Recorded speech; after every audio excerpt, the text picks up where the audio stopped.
नमस्कार दोस्तों, biography verse Hindi में आपका स्वागत है। यहाँ हम लाते हैं दुनिया की सबसे दिलचस्प और रहस्यमय शख्सियतों की कहानियां।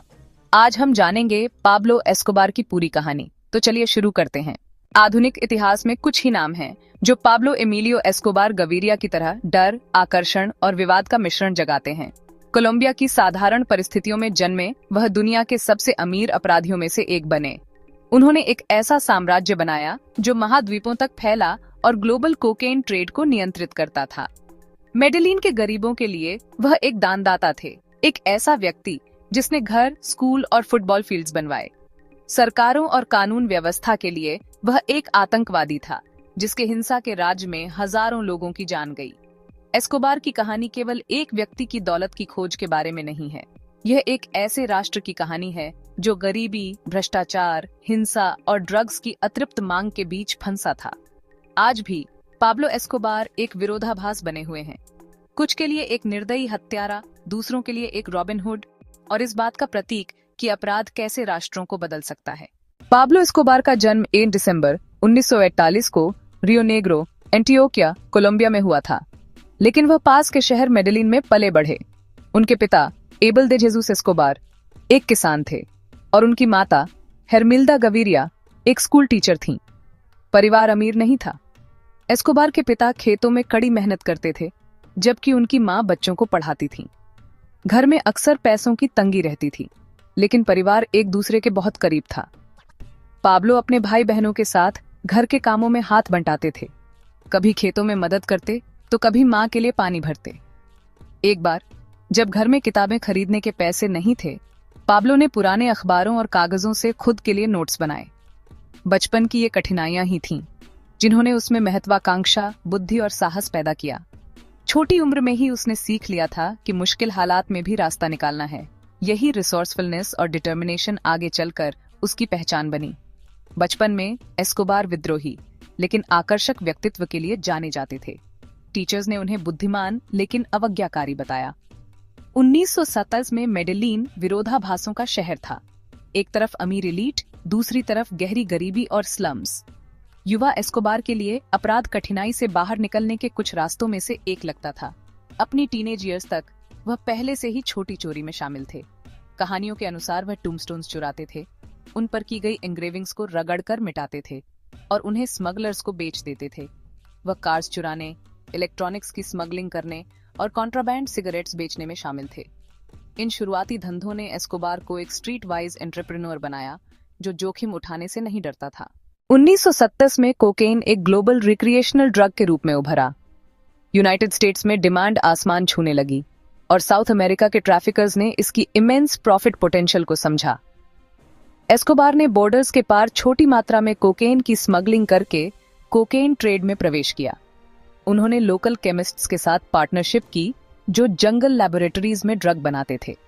जल्द ही एस्कोबार ने अपने ऑपरेशंस को बढ़ाया, सीक्रेट एयर स्ट्रिप्स बनवाए और यूनाइटेड स्टेट्स में कोकेन ले जाने के लिए छोटे प्लेन्स का इस्तेमाल किया। उनकी जीनियस केवल स्मगलिंग में नहीं बल्कि ऑर्गेनाइजेशन में भी थी। एस्कोबार समझते थे कि कोकेन मैरिजुआना के विपरीत कॉम्पैक्ट, ट्रांसपोर्ट करने में आसान और हाईली एडिक्टिव थी।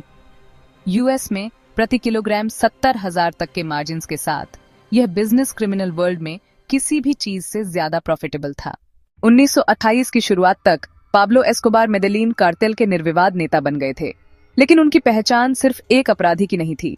वह एक डिवोटेड परिवार के सदस्य, पिता और पति भी थे। हसियंदा नेपोलिस में उनका जीवन अपराध की दुनिया से अलग, एक अलग ही रंग में रंगा था। हसियंदा नेपोलिस, उनकी भव्य एस्टेट, केवल एक घर नहीं थी, यह एक निजी साम्राज्य था। विशाल लॉन, स्विमिंग पूल और रंग बिरंगे फूलों से सजी पगडंडियां, जहां एस्कोबार अपने बच्चों के साथ समय बिताते थे। एस्कोबार को अनोखे शौक थे। उनके निजी चिड़ियाघर में दुर्लभ जानवर, बच्चों की हंसी और एस्टेट की हलचल, सब कुछ एक अनोखा माहौल बनाते थे। एस्कोबार अक्सर अपने मेहमानों को एस्टेट के चारों ओर घुमाते, जानवरों को खाना खिलाते और बच्चों के साथ फुटबॉल खेलते थे। उनके लिए परिवार और पावर दोनों ही मायने रखते थे। कार्टेल ने ग्लोबल कोकेन मार्केट के 80% को कंट्रोल किया, लेकिन एस्कोबार के लिए यह सब सिर्फ बिजनेस नहीं था। वह एस्टेट पर लैविश पार्टीज देते, जहां लोकल लोग, पॉलिटिशियंस और सेलिब्रिटीज शामिल होते थे। अपने पीक पर मेडेलिन कार्टेल प्रतिदिन 15 टन कोकेन यूनाइटेड स्टेट्स में स्मगल करता था। एस्कोबार की ऑर्गेनाइजेशन मिलिट्री प्रिसिजन से चलती थी, लेकिन स्टेट पर वह एक लविंग फादर और जेनरस होस्ट के रूप में जाने जाते थे।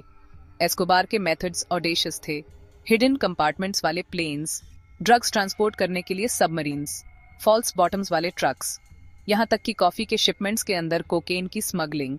एस्कोबार की जमा की गई दौलत चौंकाने वाली थी। 1987 में फोर्ब्स मैगजीन ने उन्हें दुनिया के 10 सबसे अमीर आदमियों में लिस्टेड किया, लेकिन वेल्थ के बावजूद वह अपने बच्चों के लिए बेड टाइम स्टोरीज सुनाना और परिवार के साथ सिंपल डिनर्स करना नहीं भूलते थे। उनकी एस्टिमेटेड नेट वर्थ 30 बिलियन थी।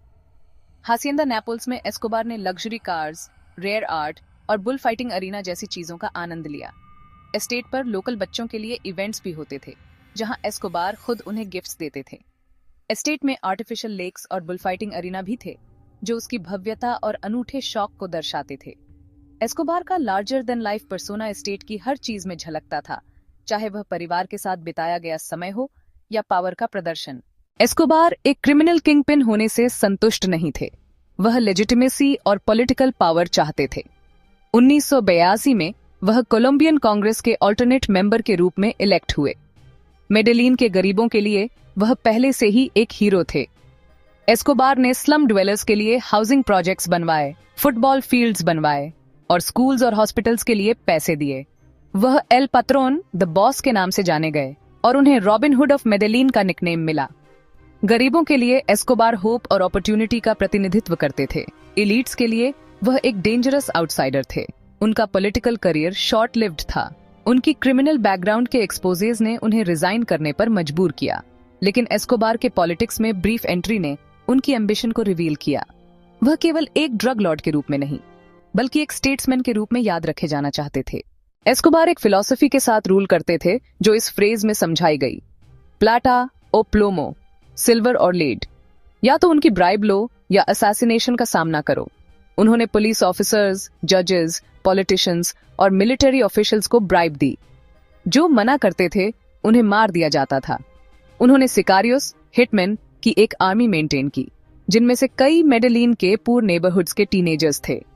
ये यंग असैसिन्स एस्कोबार को आइडलाइज करते थे और लॉयल्टी के साथ उनके ऑर्डर्स कैरी आउट करते थे। In 1944 Colombian justice minister Rodrigo Lara Bonilla, जो कार्टेल का विरोध करते थे, असैसिनेट कर दिए गए। 1981 में एस्कोबार ने एक प्रेसिडेंशियल कैंडिडेट को असैसिनेट करने के लिए अवियांका फ्लाइट 203 की बॉम्बिंग का ऑर्डर दिया, जिसमें 110 पैसेंजर्स मारे गए। उन्होंने काउंटलेस बॉम्बिंग्स और असैसिनेशंस को फाइनेंस किया, कोलंबिया को केओस में धकेल दिया। मेडेलिन दुनिया के सबसे डेंजरस सिटीज में से एक बन गया। मर्डर रेट्स पहले कभी न देखे गए लेवल्स तक पहुंच गए।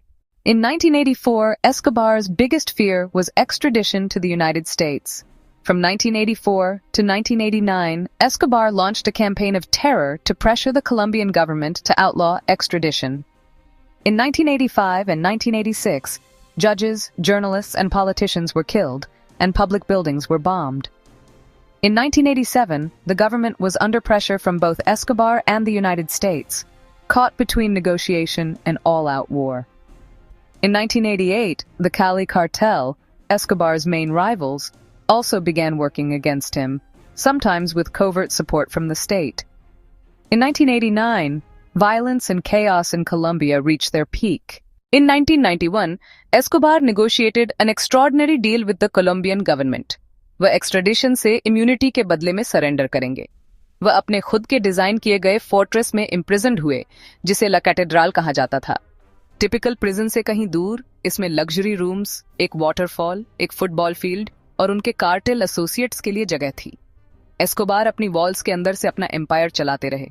जब गवर्नमेंट को पता चला कि वह ला कैथेड्रल के अंदर राइवल्स को टॉर्चर और किल कर रहे थे, तो उन्होंने उसे एक रियल प्रिजन में ट्रांसफर करने की कोशिश की।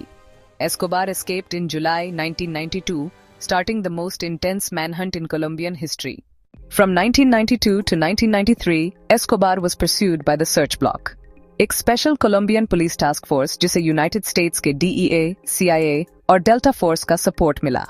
Meanwhile, एक विजिलेंटे ग्रुप जो Los Pepes, people persecuted by Pablo Escobar के नाम से जाना जाता था, कली कार्टेल और पॉसिबली कोलंबियन इंटेलिजेंस के बैक्ड, सिस्टमैटिकली एस्कोबार के एसोसिएट्स और फैमिली का हंट करते थे। एस्कोबार हाइडिंग में चले गए, सेफ हाउस से सेफ हाउस मूव करते रहे। अपनी वेल्थ के बावजूद वह इंक्रीजिंगली आइसोलेटेड, पैरानॉइड और डेस्परेट होते गए। Despite his wealth, he was increasingly isolated, paranoid and desperate. On December 2nd, 1993, just one day after his 44th birthday, Escobar को मेडेलिन के एक मिडिल क्लास नेबरहुड में ट्रैक किया गया। पुलिस ने उस बिल्डिंग को स्टॉर्म किया जहां वह छुप रहे थे। एस्कोबार रूफटॉप पर भाग गए, गन फायर का एक्सचेंज करते हुए। कुछ मोमेंट्स बाद वह डेड पड़े थे। ऑफिशियल अकाउंट कहता है कि पुलिस बुलेट्स ने उन्हें मारा, लेकिन कुछ स्पेक्यूलेट करते हैं कि उन्होंने कैप्चर से बचने के लिए खुद को गोली मारी। उनकी डेथ को कोलंबियन गवर्नमेंट और यूनाइटेड स्टेट्स द्वारा सेलिब्रेट किया गया। मेडेलिन के लिए यह टेरर के एक एरा का अंत था। पाब्लो एस्कोबार की लेगेसी कॉम्प्लेक्स और कंट्रोवर्शियल है। मेडेलिन के गरीबों के लिए वह एक फोल्क हीरो बने हुए हैं, घर बनाने और पैसे देने के लिए याद किए जाते हैं। कोलंबिया और दुनिया के लिए वह एक टेररिस्ट और क्रिमिनल मास्टरमाइंड के रूप में याद किए जाते हैं, हजारों डेथ्स के लिए रिस्पॉन्सिबल। उनकी स्टोरी ने काउंटलेस बुक्स, डॉक्यूमेंटरीज और हिट नेटफ्लिक्स सीरीज नार्कोस को इंस्पायर किया है। उनकी डेथ के बाद से मेडेलिन ट्रांसफॉर्म हो गया है, लेकिन एस्कोबार की शैडो अभी भी लिंगरिंग है। उनकी फॉर्मर प्रॉपर्टीज टूरिस्ट अट्रैक्शंस हैं और उनका नाम हिस्ट्री में एच्ड रह गया है। His story has inspired countless books, documentaries and the hit Netflix series Narcos. Medellin has transformed since his death, but Escobar's shadow still lingers. His former properties are tourist attractions, and his name remains etched in history. Pablo Escobar की life contradictions की story थी। Wealth और poverty, generosity और cruelty, power और downfall. वह एक ऐसे व्यक्ति थे जो ऑब्सक्यूरिटी से उठकर एक ग्लोबल एम्पायर को कंट्रोल करने वाले बने, लेकिन जिनके ग्रीड और वायलेंस ने अल्टीमेटली उन्हें डिस्ट्रॉय कर दिया। उनकी स्टोरी एक कॉशनरी टेल और एक फैसिनेटिंग ग्लिम्प्स दोनों है कि कैसे एक इंडिविजुअल एक नेशन की डेस्टिनी को शेप कर सकता है। उनकी डेथ के डेकेड्स बाद भी पाब्लो एस्कोबार मॉडर्न एरा के सबसे नोटोरियस फिगर्स में से एक बने हुए हैं, एक लेजेंड, एक विलेन और एम्बिशन और डिस्ट्रक्शन दोनों का सिंबल। अगर आपको यह वीडियो पसंद आया तो लाइक करना ना भूलें। बायोग्राफी वर्स हिंदी को सब्सक्राइब करें और बेल आइकॉन दबाएं ऐसी ही और भी दिलचस्प बायोग्राफीज के लिए। मिलते हैं अगली वीडियो में, तब तक के लिए धन्यवाद।